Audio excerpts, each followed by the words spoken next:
Hi everyone, welcome back to the channel.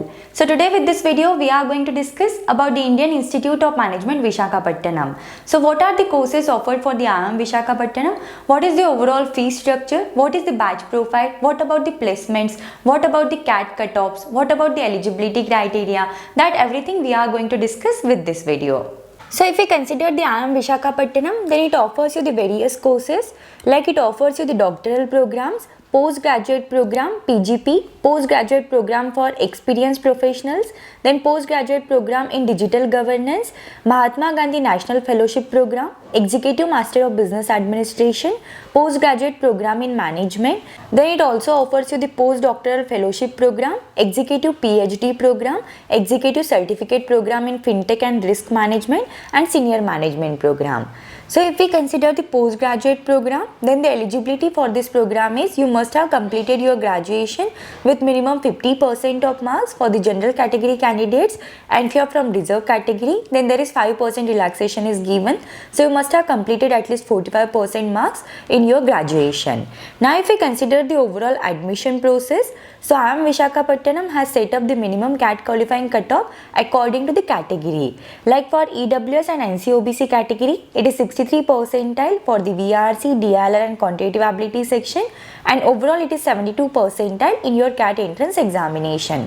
For the general category, it is 70 percentile in the VRC, DLR and quantitative ability section, and overall it is 82 percentile in your CAT entrance examination. Then for SC category, it is 40 percentile in the VRC, DLR and quantitative ability section, and overall it is 50 percentile in your CAT entrance examination. For ST and PWD, it is 30 percentile for the VRC, DLR and quantitative ability, and overall it is 40 percentile in your CAT entrance examination. So these cutoffs are not for the admission offers but only for phase 1 shortlist. The cutoffs for admission offer could be much higher. So if we consider this is the phase 1, now in the phase 2, on the basis of the various parameters, the candidates are called for the interview.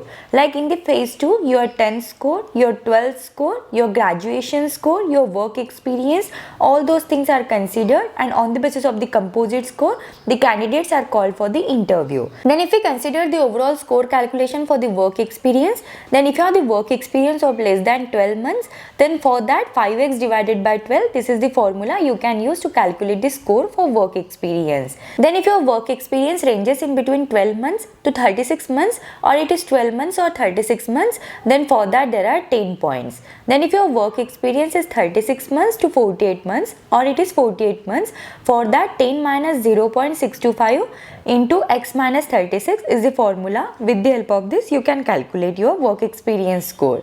Then if your work experience is more than of 48 months, then for that there are 2.5 points.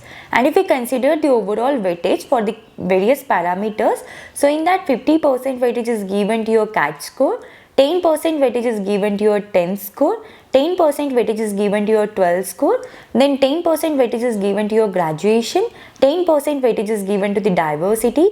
So for example, if you are a female candidate, then for that there are 10 points on the basis of the gender diversity, and 10% weightage is given to the overall work experience.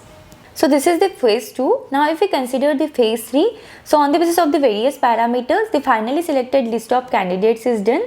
So in that 48% weightage is given to the personal interview, 25% weightage is given to your overall CAT score, 4% weightage is given to your 10th score, 4% weightage is given to your 12th score, then 4% weightage is given to your graduation score, 5% weightage is given to the gender diversity. So if you are a female candidate, you will be given with the 5 points on the basis of the gender diversity, and 10% weightage is given to the work experience.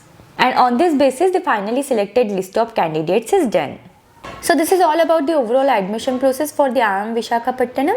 Now if we consider the overall fee structure for the post-graduation program for the batch of 2024-2026, then your first year fees is nearly up to 8,91,480 rupees, and for the second year also it is nearly up to 8,91,480 rupees. So your fees is nearly up to 18 lakhs rupees for the 2 years of PGP program.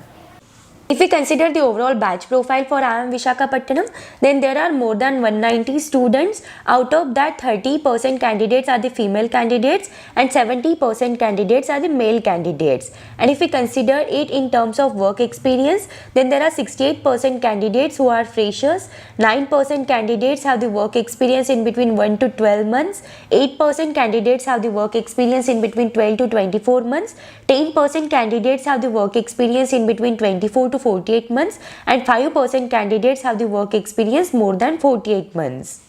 And if we talk it in terms of academic background, then there are 39% candidates are with the academic background of engineering, 25% candidates are with the commerce background, 15% candidates are with the business administration background, 12% candidates are with the science background, 7% candidates are with the arts background, and 2% candidates are with the background other than this.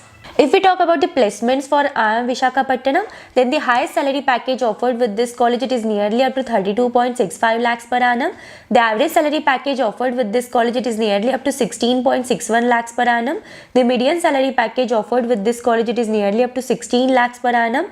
The average CTC of top 10% candidates, it is nearly up to 29.03 lakhs per annum.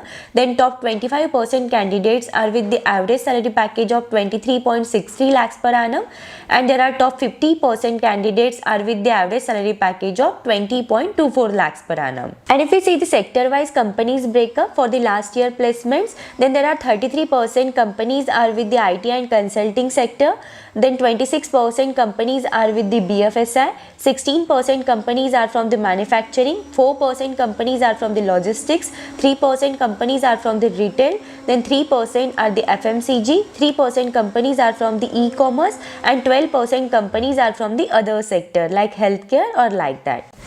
And if we consider the role-wise breakup about the placements for IIM Visakhapatnam, then there are 25% candidates are with the product, strategy and consulting sector, 19% candidates are in the finance sector, 17% candidates are placed in the general management and leadership roles, 14% candidates are placed in the marketing role, 12% candidates are placed in the operations and supply chain management roles, 8% candidates are placed in terms of HR roles, and 5% candidates are placed in terms of analytics role.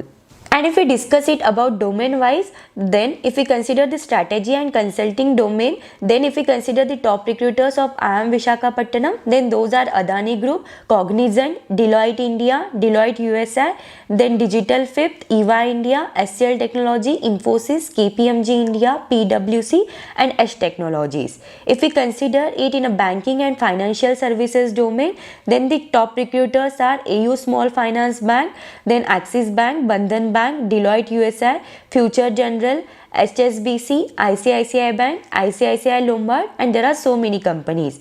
So this is all about the IIM Visakhapatnam. If you have any doubts, any queries in this, then you can just let me know in the comments. Thank you for watching the video. If you find the video helpful, then do like the video and subscribe the channel.